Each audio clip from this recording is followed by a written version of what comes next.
وتذكروا 9 أبريل 1947 توجه جلالة الملك محمد الخامس رغم كل العراقيل إلى مدينة طنجة ذات النظام الدولي المفروض.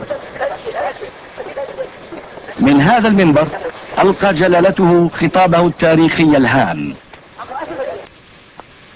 من النعم التي لا يفي بواجبها إلا متواصل الشكر نعمة الاجتماع بين قلوب اتحدت وجهتها وصفت محبتها وأخلصت لله عملها. ذلك وصف المؤمنين الذين قال فيهم ربنا جلت قدرته: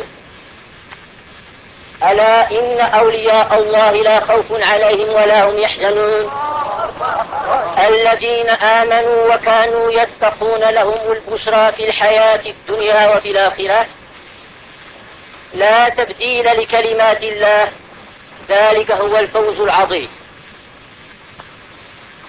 يمتاز المؤمن بين أفراد البشر بكمال اليقين واطمئنان الضمير والاعتماد على ربه في حركاته والسكنات، في مسراته وقدر الحياة.